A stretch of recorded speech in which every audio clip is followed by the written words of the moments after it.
안녕하십니까, 여러분. 저는 눈에 넣어도 아프지 않을 두 아이의 아빠이자 50대 남성입니다. 저는 몇 달 전 악마를 보았습니다. 사람이라면 어떻게 저럴 수 있을까 싶었죠. 그 사람은 사람이길 포기한 악마와 다름없었어요. 그 사람은 바로 저의 전 처입니다. 지금부터 제게 일어난 믿기 힘든 이야기를 해드리겠습니다. 저는 8년 전에 아내와 헤어졌어요. 저희 맞벌이 부부였는데 당시 저는 작은 회사를 하나 운영하고 있었고 아내는 규모가 꽤 커다란 프랜차이즈 음식점을 하나 운영했었죠. 아내는 원래 전업주부였지만 계속 집에서만 있다 보니 우울하고 괴롭다며 자기도 돈을 벌고 싶다고 말을 하길래 음식점을 하나 해주었어요. 아내 명의로 말이죠. 아내는 원래 수더분한 사람이었어요. 그런데 일을 하기 시작한 지 몇 년이 지나자 옷차림도 점점 과감해졌고 화장도 하기 시작했죠. 애교도 부릴 줄 알더라고요. 그때 알아차렸어야 했었는데 저는 아내의 변화가 반가웠어요. 곰인 줄 알았는데 여우 같은 아내의 모습을 보니 예뻤거든요. 아내가 그렇게 변하게 된 이유도 있었습니다. 음식점에 재료를 조달해주던 남자가 하나 있었는데 그 남자랑 눈이 맞았더라고요. 그 남자는 아내보다 8살이나 어렸어요. 무슨 세기의 사랑인 양 바람을 피기 시작했죠. 앞에 말했듯이 저에겐 두 아이가 있습니다. 둘 다 여자아이죠. 아이들 때문에 아내의 바람을 알아도 모른 척, 눈뜬 장님인 척을 하며 그냥 참고 살려고 얼마나 다짐했는지 몰라요. 처음 제게 들켰을 때 아내는 흠칫하는 듯 했습니다. 그래서 자제하는구나 했는데 아내가 바람을 피우고 있다는 사실을 알고 나서도 제대로 대응하지 않으니 아내는 점점 대놓고 바람을 피우기 시작하더라고요. 아주 미쳐 날뛰면서 말이죠. 기세등등하게 외박하기도 하고 술에 절어 새벽에 들어오기도 했는데 그 빈도는 점차 늘어갔어요. 한 달에 한 번이던 것들이 어느새 이틀에 한 번 정도가 되었더군요. 우리 부부의 사이는 날이 갈수록 나빠질 수밖에 없었습니다. 점차 각방을 쓰기 시작했고 집을 공유하는 수준이었어요. 그래도 이혼을 하진 않았습니다. 아이들 때문에요. 제가 어렸을 때 아버지가 일찍 돌아가셨는데 애비 없는 자식이라는 말을 종종 듣고 자랐습니다. 그래서 제 아이들에게 제가 받았었던 상처를 똑같이 안겨주고 싶지 않았어요.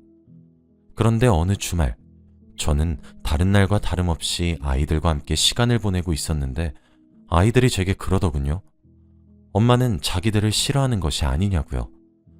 왜 그렇게 생각하냐 물어보니 엄마는 우리랑 놀아주지도 않고 매일 늦게 들어오는데 우릴 사랑하는 게 맞냐더군요.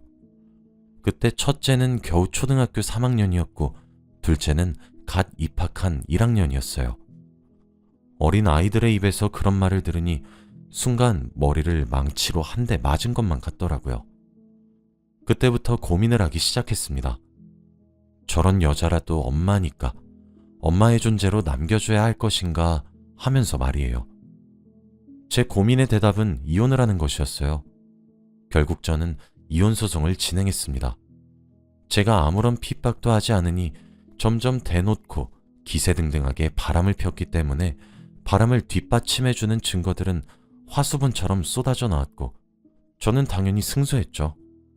면접 교섭권도 박탈하려고 노력했습니다.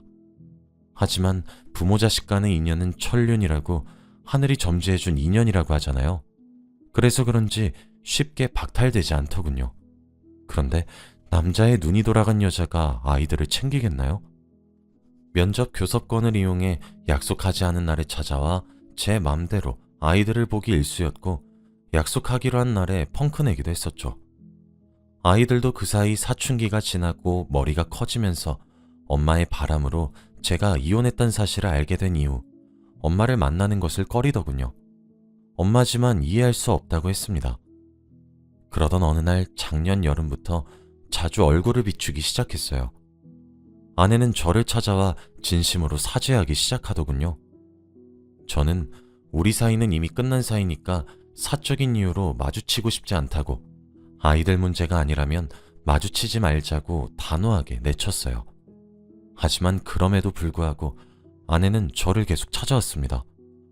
아이들도 내심 제가 아내를 받아주길 바라는 눈치였어요. 이미 아내는 아이들에게 따로 찾아가 엄마가 미안하다고 말을 하고 눈물을 흘리며 사과를 했었다고 하더군요. 아이들도 처음엔 엄마의 갑작스런 태도 변화에 경계를 했지만 이내 벽을 허물고 엄마를 다시 받아주더군요. 아내와 아이들이 예전처럼 다시 같이 살자고 매달렸어요. 아내가 그런다면 거들떠도 보지 않겠지만 한창 사춘기인 아이들까지 그러니 마음이 흔들리더군요. 그래서 큰맘 먹고 아이들을 위해 가정을 합치기로 했습니다. 아니 어쩌면 저도 내심 마음속으로 아내의 사과와 뉘우침이 기꺼웠던 걸지도 몰라요. 다시 합치게 된 저희 네 식구는 8년 전 이혼했을 때보다 훨씬 경제적으로 여유로웠습니다. 제가 운영하고 있던 회사는 쭉 상승세를 유지해 규모가 조금 더 커졌고 아내는 그 사이 여러 개의 음식점을 동시에 운영하고 있더군요. 여유가 있다 보니 저와 아내는 가사도우미 아주머니를 한 분 고용했습니다. 식사나 빨래, 청소 등 집안일을 부탁할 심산으로 말이죠. 아내와 살림을 다시 합친 이후 정말 열과 성을 다해 아내 노릇과 엄마 노릇을 하기 시작하더라고요. 신혼 때로 돌아간 듯한 느낌이었습니다. 아니, 오히려 그때보다 더 헌신적이었어요. 저에게는 물론 아이들까지 먹는 것, 입는 것 하나하나 전부 일일이 신경 쓰기 시작했죠. 고등학생과 중학생인 딸들에겐 특히 더 잘해주었어요. 저와 아이들에게 야채를 갈아서 만든 건강 주스를 챙겨 먹이면서 공부하고 일을 할 때 체력이 제일 중요하다 말을 했었고, 비타민을 챙겨주거나 함께 운동하는 시간을 가지는 등 열심히 엄마의 역할을 했죠. 아내는 다시 살림을 합치고 난 이후부터 건강 문제에 집착하는 것 같았지만 저는 정말 아내가 진심으로 뉘우쳤다고 생각했어요. 하지만 그건 제 착각이었습니다. 그렇게 속아놓고 또 속은 제가 그렇게 멍청할 수 없어요. 아내는 큰딸의 건강에 유독 예민했습니다. 큰딸도 다이어트니 뭐니 하며 건강해지는데 온 힘을 다하는 듯한 느낌이었죠. 큰딸이 제일 좋아하는 음식 중 하나인 치킨도 마다하더라고요. 어느샌가 큰딸의 볼이 홀쭉해진 것을 보았을 때 이건 보통 일이 아니다 싶었습니다. 저는 큰딸에게 이제 곧 수험생인데 공부도 먹으면서 해야 잘할 수 있다고, 지금 살이 조금 쪄도 대학 가면 다 빠진다며 이것저것 챙겨 먹이려고 했어요. 제 걱정은 태산 같았죠. 그런데 아내는 옆에서 원래 여자들에게 다이어트는 숙명과도 같다고 저보고 오히려 유난 좀 떨지 말라고 꾸짖더라고요. 제가 말렸는데도 들어먹질 않으니 별 수 있나요? 몸 상하는 건 하지 말라고 주의만 주고 그런가 보다 하고 넘겼습니다. 그러고 나서 며칠 지나지 않아 제가 타고 다니던 자동차는 타이어가 펑크가 나서 수리를 맡기게 되었어요. 이왕 수리를 맡긴 김에 부품도 교체해야겠다 싶어 그것까지 요청했었죠. 시간이 조금 걸린다는 말에 저는 아내의 자동차를 빌려 출근을 했습니다. 제 회사는 차로 이동을 해야 했고 아내는 대중교통으로도 출퇴근이 괜찮았거든요. 아내의 차를 사용한 지 사흘 정도 되었던 날이었어요. 조수석으로 손을 뻗어 가방에서 울리는 전화기를 찾기 위해 한 손으로는 운전을 했고 한 손으로는 휴대폰을 찾아 꺼냈죠. 그 순간이었어요. 제가 잠시 눈을 뗀 사이에 사고가 났습니다. 반대편에서 졸음운전으로 제가 가고 있는 차도를 덮친 것이었습니다. 그러다 저와 사고가 난 것이죠. 상대 측의 과실이 컸기에 증명하기 위해서 아내의 자동차에 달린 블랙박스 파일을 제출해야 했습니다.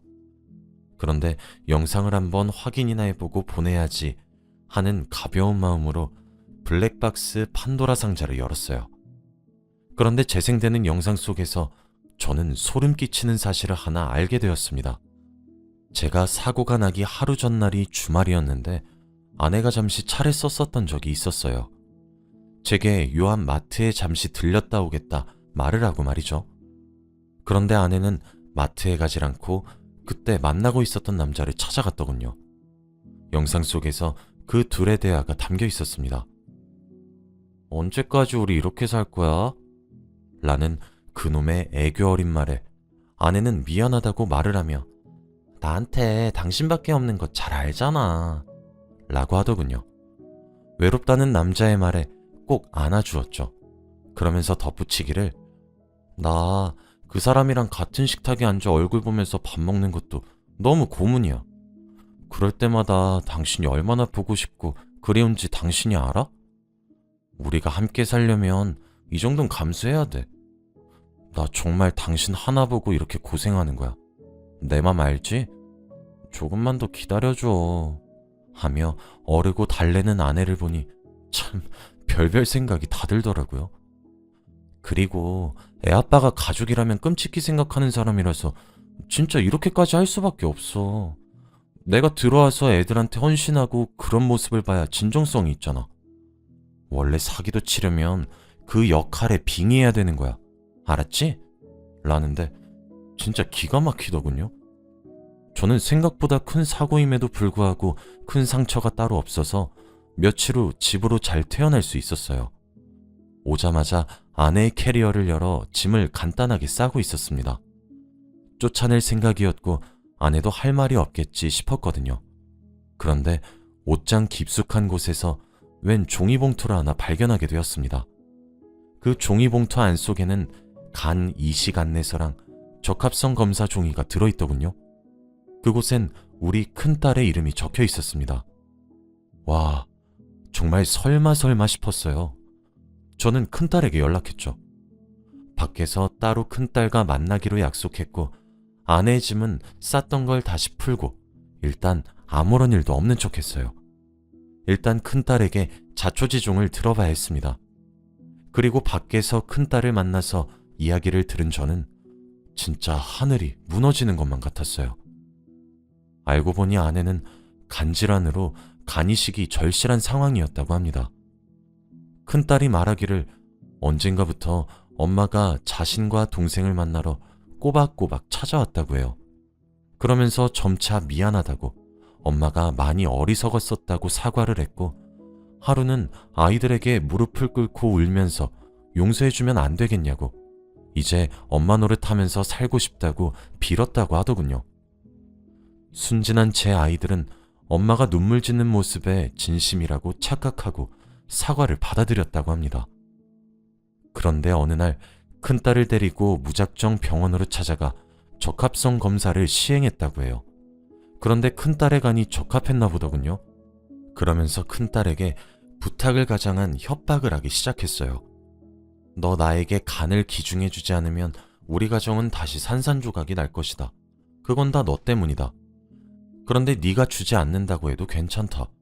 나는 네 동생을 데리고 병원에 와서 적합성 검사를 또 할 것이다. 뭐 이런 식으로 말이죠. 무슨 현대판 별주부전도 아니고 말이에요. 아무래도 큰딸은 이미 가정이 깨지는 것을 한 번 경험을 했었기에 그것에 대한 두려움과 동생을 지켜야 되겠다는 책임감으로 인해 간기증을 약속했나 보더라고요. 아내가 다시 가정으로 돌아와 건강관리에 집착했던 것도 이유가 있었던 거였습니다. 간 기증자인 큰딸의 건강에 집착해야만 했던 거겠죠. 혹시 모르니 저와 둘째 딸도 보험으로 함께 건강하게 만들었던 것이고요. 가사도우미 아주머니에게 물어보니 아내가 자신에게 건강주스 레시피와 한 달에 차려야 할 식단표와 큰딸에게 따로 해줘야 할 건강식의 레시피 등을 손수 만들어 주었대요. 자기가 투병 생활을 하고 있는데 큰딸이 자기를 많이 닮아서 걱정이 된다고 큰딸과 자기를 특히 더 챙겨달라고 하면서 말이죠. 자기가 투병 중이란 사실을 알면 가족 전체가 많이 걱정할 테니 자기가 말할 때까지 당분간 숨겨주시라는 부탁도 잊지 않았더군요. 와, 진짜 소름이 끼쳤습니다. 저는 큰딸에게 집으로 들어가라 말을 한 뒤 그 길로 아내를 만나러 갔어요. 눈이 뒤집어졌죠. 아니, 세상 천지에 부모가 자식 간 빼내겠다고 정성을 들이는 경우를 보신 적 있으신가요? 가뜩이나 아직 성인이 되지도 않은 자식이고 여자애인데요. 수술하면 얼마나 큰 용이 지는데 진짜 기가 차서 이미 아내를 만나기 직전에 저는 화가 머리끝까지 난 상태였고 이성을 잃어버리기 직전이었어요. 아내는 가증스럽게 웃는 낯을 하며 제게 어머, 여보, 여기까지 무슨 일이에요? 라며 반기더군요. 저는 아내의 얼굴을 보자마자 뺨을 내리쳤습니다.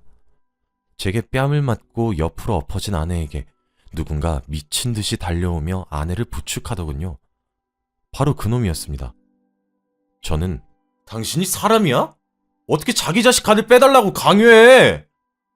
라고 하니 아내는 당황스러워하며 아니 당신이 그걸 어떻게? 라더군요. 그러면서 횡설수설했습니다. 이야기를 들어보니 시한부 같은 인생은 아니지만 간이식이 절실한 상황이긴 한 것 같았어요. 뇌사자의 장기를 기증받으려고 했지만 등급이 낮게 평가되어 총각을 다투는 대기자들에게 밀려나고 있어서 뇌사자의 장기 기증은 기대하기 힘들 것 같다고 하더군요. 여보, 근데 들어봐. 아직 우리 딸은 젊잖아. 젊으면 회복이 더 빠르대. 그리고 어차피 간은 다시 자라잖아. 우리 딸은 괜찮을 거야. 어? 이러는데 진짜 화가 미친 듯이 나더군요. 저는 그 두 사람을 노려보며 아니 그럼 당신은 저놈한테 간을 달라고 하지 왜 멀쩡한 애들을 건드려? 사람이 정도란 게 있는 거야. 애들이 한창 엄마 사랑 구걸했을 때 남자한테 눈이 멀어서 가정 파탄 냈으면 적어도 뻔뻔하게 나오진 말아야 될 것 아니야?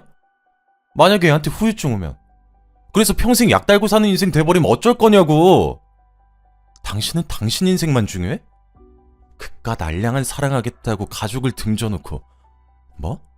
간을 달라고? 당신은 사람 가죽 뒤집어 쓴 악마 같은 여자야. 라고 소리쳤죠. 그런데 갑자기 그놈이 제게 무릎을 꿇더군요. 저도 제간 주고 싶어요. 저도 적합성 검사했고 누나네 친정 식구들도 전부 적합성 검사했어요. 그런데 저희 모두 적합하지 않다는 결과 받았단 말이에요.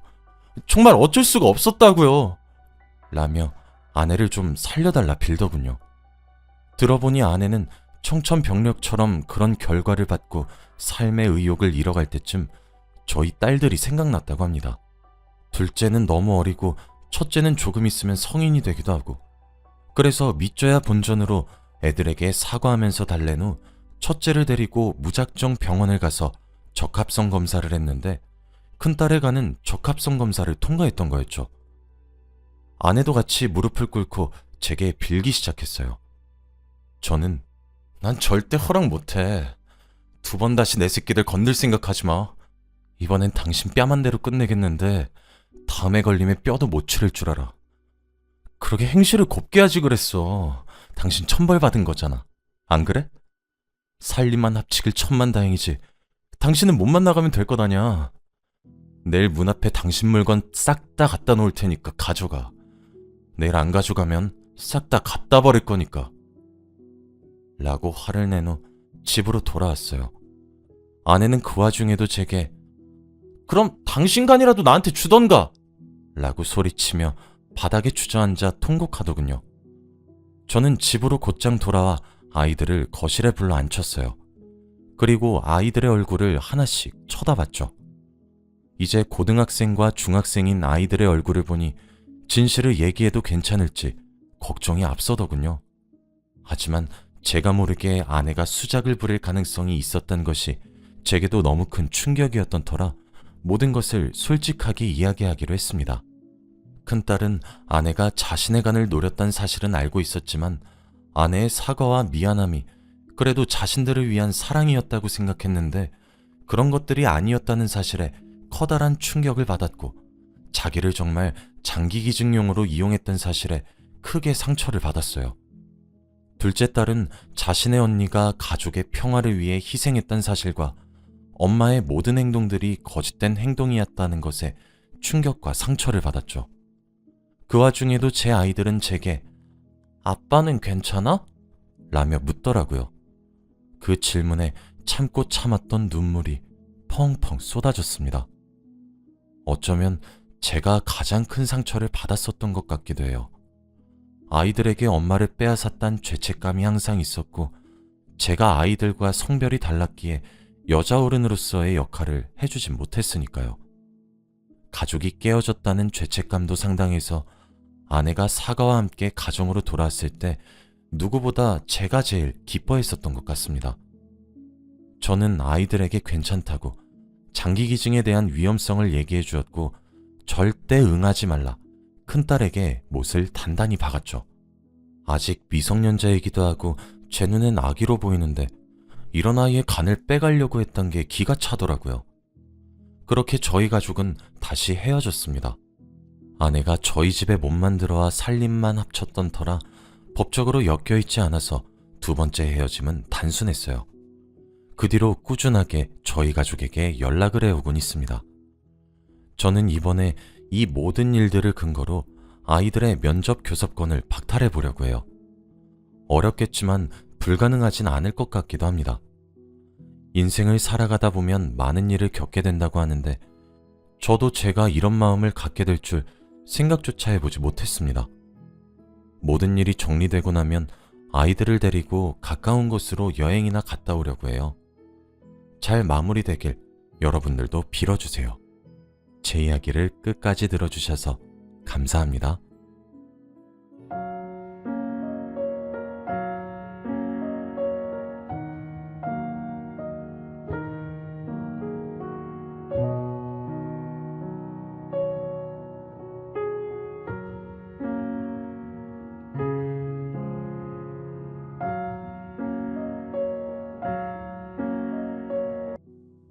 안녕하세요.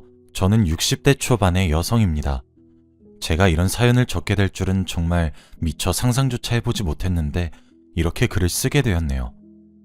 그래도 제가 겪은 일이 집안일이라 어디 가서 하소연을 하고 싶어도 제 얼굴에 침을 뱉는 거와 다름이 없어 누군가에게 속 시원하게 털어놓지도 못하고 속으로 끙끙 앓아오기만 하다가 이렇게 저도 사연을 쓰게 되었습니다. 익명으로 제 이야기를 후련하게 털어놓고 저도 이제 마음이 조금은 가벼워지고 싶네요. 제가 이렇게 사연을 보내게 된 이유는 돈 때문입니다. 아무리 돈 앞에 장사 없고 돈 앞에 부모 자식 없다지만 참 제가 이런 일을 당할 줄은 정말 꿈에도 몰랐습니다.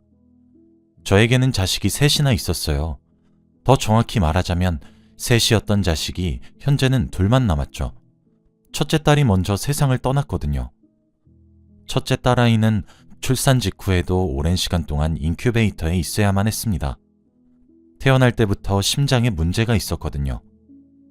선천적인 심장 질환으로 첫째 아이는 갓난아이 시절부터 몇 번이나 커다란 수술을 해야 했고 생사의 고비를 넘겨야만 했습니다. 그래도 저희 친정과 시댁 둘 다 집안이 부유한 편에 속하고 남편 또한 사업을 했기 때문에 경제적인 부분에선 문제가 없다는 사실 하나는 다행이었죠. 그래서 그 당시에도 그 비싼 병원비와 수술비를 감당하면서 힘들다는 생각을 하지 않을 정도였으니까요. 아이가 선천적으로 약하게 태어났어도 시댁과 친정 모두 절 탓하지 않으셨고 오히려 간호만 하는 저를 안타깝게 여겼습니다. 저를 참 많이 배려해 주셨죠. 딸아이의 수술로 인해 미국 땅도 밟아보고 대학병원 의사와 안면을 틀 정도였습니다. 정말 상상하기 힘든 어마어마한 돈이 들어갔어요. 원래 딸아이 하나만 낳으려고 했는데 딸아이가 몸이 약해 계속 죽을 고비를 넘기니 남편이 아이를 더 낳자고 하더라고요. 저도 그런 의견에 동의했습니다. 남편은 제게 이러다 큰딸을 먼저 보내면 우리가 둘째라도 보고 살아야지 않겠냐고 설득했고 그렇게 생각하고 싶진 않았지만 남편 말이 일리 있다 느꼈죠. 그렇게 두 번째 임신을 하게 되었는데 이란성 쌍둥이가 임신되었습니다. 첫째와의 나이 터울은 6살이나 차이가 났죠. 외동딸과 외동아들이 낳은 아이가 태어나고 난 이후 계속 병원에서만 지내고 있었는데 그 사이 태어난 이 쌍둥이 아기들은 양가의 행복이 되는 것은 당연했습니다. 아들과 딸로 성별도 달랐기에 양가에서 무척이나 좋아했거든요. 하지만 10손가락 깨물어 아프지 않은 손가락 없다지만 제게는 아픈 손가락이 있었습니다. 그게 바로 첫째였죠. 첫 아이여서 더욱 그랬고 몸이 약해 더더욱 마음이 갔습니다. 첫째와 달리 쌍둥이들은 아픈 곳 하나 없이 건강하게 태어나서 정말 다행이었어요. 쌍둥이들이 2살이 되고 첫째 아이가 8살이 되던 해에 자기도 얼른 다 나아서 공주 책가방을 메고 학교도 가고 싶고 친구도 만나고 싶다고 조잘댔고 그 힘든 치료에도 자기 엄마 눈에 눈물 한 방울 떨어질까 숨죽여 울며 오히려 눈물 흘리는 저를 아픈 와중에도 다독거렸던 아기 천사는 빠르게 생을 마감했습니다. 바로 전날 밤까지만 해도 건강해 보였던 아이는 빠르게 상황이 악화되면서 어떻게 응급수술로 손을 써보기도 전에 뭐가 그리 급했던 건지 숨을 거두었어요. 당연히 병원에서는 항상 아이를 보낼 마음의 준비를 하라고 했죠. 워낙 난치병이기도 하고 어린 몸으로 하루하루 버티는 것이 기적이라고 했습니다. 그래서 아이가 언젠가 제 곁을 떠나겠지 마음을 다잡으며 살아오긴 했어요. 그런데 막상 아이가 그렇게 제 곁을 떠나버리게 되니 그 현실은 하루하루가 지옥 같았습니다. 내가 태교를 잘못한 것인지 무엇을 잘못 먹어서 그런 것인지 약하게 낳은 제 자신이 용서되지 않더라고요. 제가 당연히 제정신을 유지할 리 없죠. 몇 번이나 쓰러지고 매일같이 눈물로 한강을 이룰 정도로 오열했습니다. 아이를 먼저 보낸 부모의 슬픔은 겪어보지 못하면 알 수가 없을 거예요. 그렇게 감정의 구렁텅이로 처박히던 저를 꺼내준 존재는 다름 아닌 쌍둥이 남매였습니다. 남편이 했던 말이 맞더군요. 큰딸을 먼저 보내고 저도 따라 죽을까 수차례 고민했는데 쌍둥이들의 존재가 그런 저를 말리더군요. 그렇게 또 살아갈 수 있게 되었어요. 첫째를 잃었던 충격과 트라우마는 제게 크게 다가왔습니다.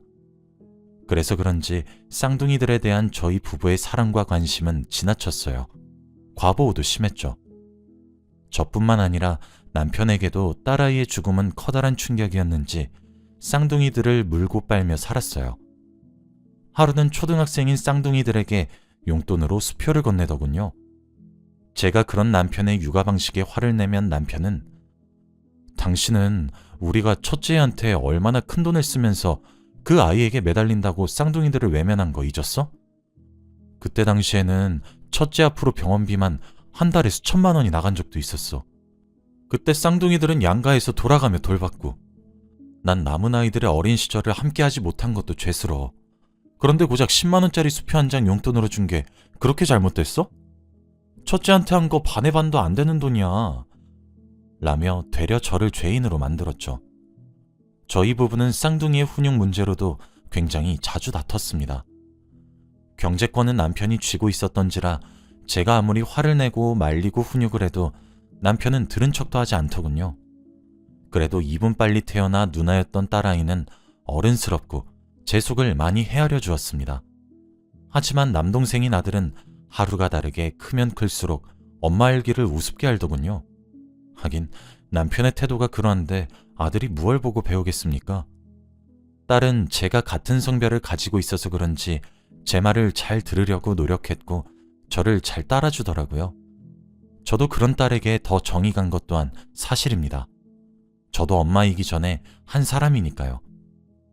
딸아이는 그래서 그런지 아들보다 공부도 훨씬 잘했고 제 속을 한번 썩이거나 그러지 않았습니다. 반면 아들은 사춘기가 크게 온 것인지 매일 밖에 나다니면서 학교에서 사고치고 제가 불려다니기 일쑤였죠. 누나인 딸이 뭐라 화를 내고 다그치면 남동생은 딴의 누나의 말은 그래도 듣는 척은 좀 하더군요. 저는 철저히 엄마로서의 권위를 아들에겐 잃었지만요. 아들은 본인이 아빠의 사업을 이어받겠다 큰소리만 칠 줄 알지 사실 할 줄 아는 게 아무것도 없었어요.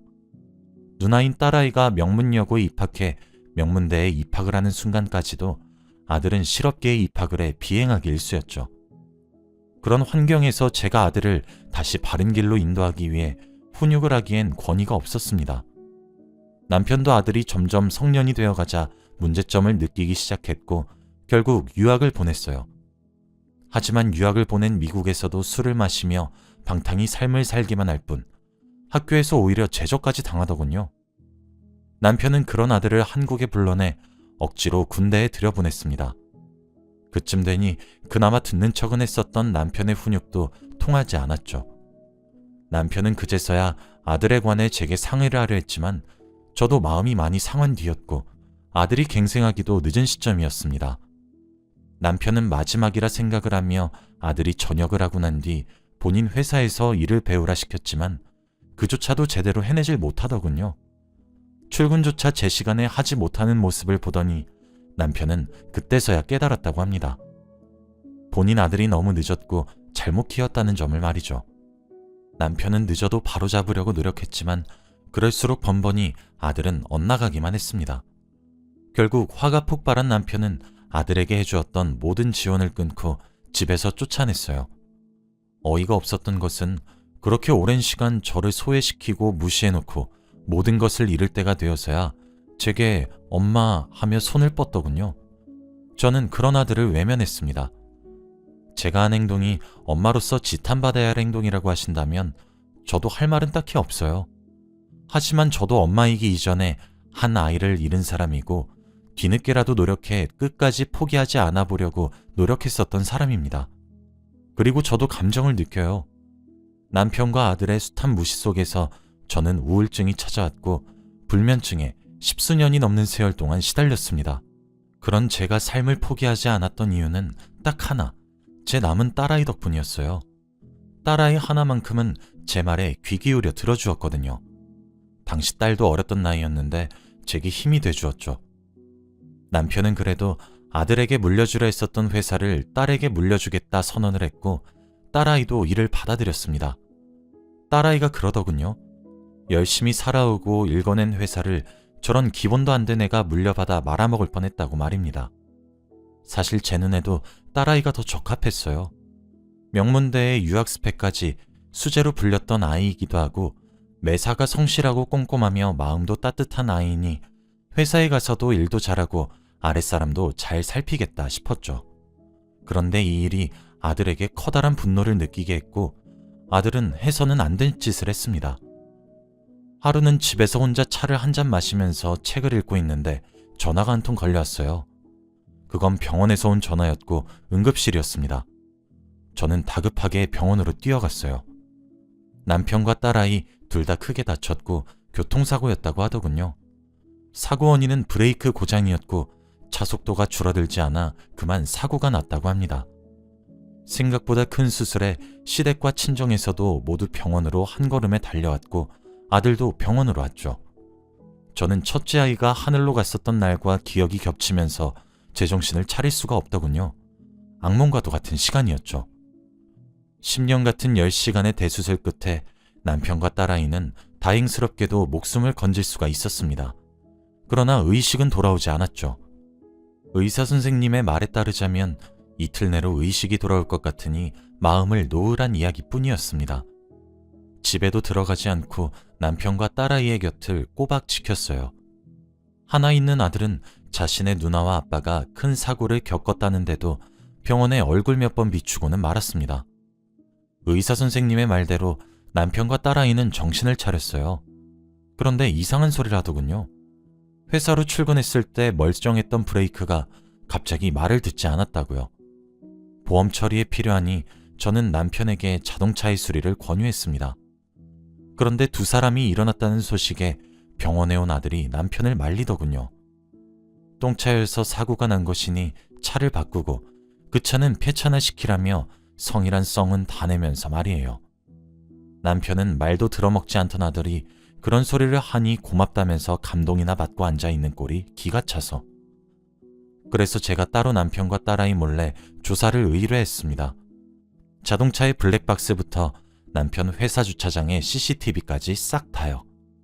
그리고 저는 충격적인 진실을 알게 되었죠. 그 사고는 절대 사고로 일어난 일이 아니었습니다. 누군가에 의해 조작된 브레이크가 제 기능을 하지 못하게 된 것이었고 그로 인해 아침 출근까지 문제없던 차량이 사고를 일으키게 된 거였죠. 그리고 브레이크에 손을 댄 인물은 바로 제 아들이었습니다. 그 사실을 알게 되었을 때 저는 정말 믿기지가 않았어요. 아무리 양아치처럼 자랐고 엄마 일기를 우습게 알아도 최소한의 도리는 지키며 살 줄 알았습니다. 자신과 함께 나온 누나와 그렇게 사랑을 해주었던 아버지를 사고로 위장할 줄도 몰랐어요. 저는 그 증거들을 따로 잘 보관하고 복사를 해 아들과 따로 만나 눈앞에서 그것들을 보여주었습니다.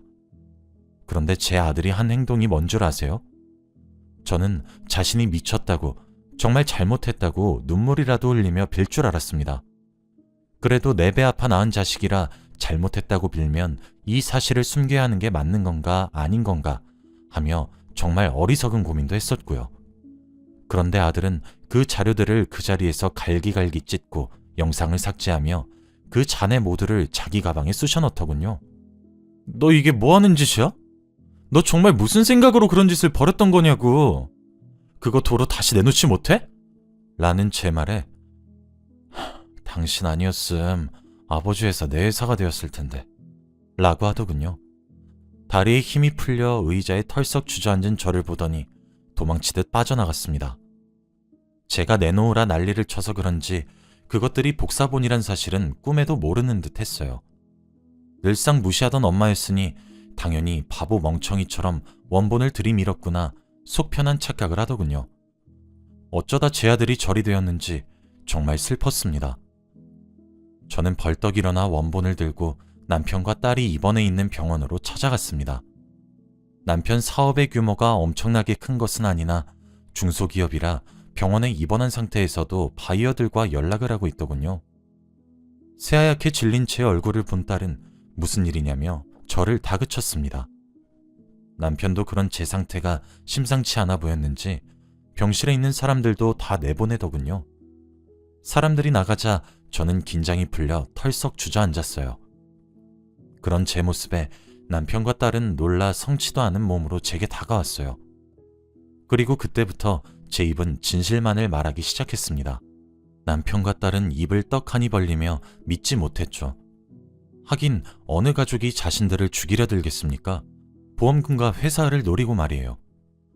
남편과 딸은 제가 들고 온 증거를 보더니 분노를 감추지 못했습니다. 남편은 아무것도 모르는 척 아들을 불러들였고 눈앞에 모든 증거를 던지면서 네가 그러고도 자식이고 인간이냐며 분노를 감추지 못했죠. 아들은 모든 것이 제 탓이라며 저를 죽일 듯이 노려보더군요. 우린 그 자리에서 경찰을 불렀고 존속 살인미수 혐의로 법의 심판을 받게 했습니다. 남편도 그쯤 되니 아들에게 모든 정이 떨어진 모양이더라고요. 결국 법은 저희 가족의 편을 들어주었고 아들은 그렇게 징역을 살게 되었죠. 죄질이 매우 악하기 때문이란 결과가 나왔습니다. 남편은 그 이후 제게 진실된 사과를 했습니다. 뒤늦어서 미안하다고 말이에요. 제가 헌신해 키운 딸아이는 저렇게 잘 자라주었는데 아들이 저렇게 된 것은 모두 자신의 탓이라며 이제껏 소외시키고 무시해서 너무 미안하다며 사과를 하더군요. 어쩌겠습니까? 미우나 고우나 제 남편인 것을요. 저는 그 사과를 받아들였습니다. 사실 남편은 그 이후 아들을 호적에서 파내려고 사방팔방으로 알아보았으나 친생자의 부모인 이상 호적에 파낼 수도 없더라고요. 딸아이 또한 커다란 충격을 받게 된 것인지 자신은 이제 외동딸로 알고 살겠다며 자신에겐 죽은 언니 하나만 가족이라 못을 박았습니다. 그렇게 우리 가족의 형태는 또 바뀌게 되었어요. 남편과 딸은 아들과의 연을 끊기로 결정했고 아들은 감옥에 수감되어 자신이 지은 죄에 대한 죗값을 치르고 있습니다. 사실 저로서는 모든 것이 안타까워요. 남편과 딸은 그러지 말라 저를 말리고 화를 내지만 저는 주기적으로 아들의 면회를 가고 있습니다. 지금이라도 바로 잡을 수 있다면 늦지 않았다 생각하고 있거든요. 아들이 죄를 뉘우치고 새 삶을 살겠다는 의지를 보이기만 한다면 저도 옆에서 도와주고 싶어서 말입니다. 제가 좀 더 쌍둥이들에게 충실했다면 결과가 달라졌을 거고 첫째의 목을 덜 매달고 살았다면 남편에게 신뢰를 얻을 수 있었을까요? 시간을 돌릴 수 있다면 돌리고 싶은 마음이 참 굴뚝과도 같습니다. 지금 아들은 징역을 살게 된 지 2년이 흘렀어요. 다행히 아들은 죄를 뉘우치는 듯 보입니다. 남편과 딸아이는 여전히 싸늘한 반응이지만 제 강경한 반응에 모르는 척하며 넘기려 애쓰고 있는 것 같아 고맙기도 하며 마음도 무겁습니다. 아들이 저번에 제게 그러더군요. 자신을 왜 안아주지 못했냐고 말이에요. 그 말을 하며 눈물을 흘리는 아들을 보니 오히려 아들이 저를 소외시킨 것이 아니라 제 생각에 스스로가 사로잡혀 딸아이만 이뻐했던 것은 아닌지 되돌아보게 되었습니다. 아들은 남편과 딸아이에게도 진심으로 사죄하며 연락을 하기 위해 노력 중이고 뒤늦은 엄마 노릇에 마음을 열어가는 중인 것처럼 보여요. 남편과 딸아이도 아들의 사정을 듣고 그렇게 마음의 상처가 많았던 것인지 생각이 많은 듯합니다. 앞으로 우리 가족이 행복할 수 있을까요? 저는 다친 아들의 마음을 위로해 다정하고 화목한 가정을 이뤄가고 싶습니다. 이렇게 익명으로 이야기를 하니 참 후련하네요. 제 이야기는 여기서 끝입니다. 긴 이야기를 들어주셔서 감사하고 많은 응원 부탁드리겠습니다. 감사합니다.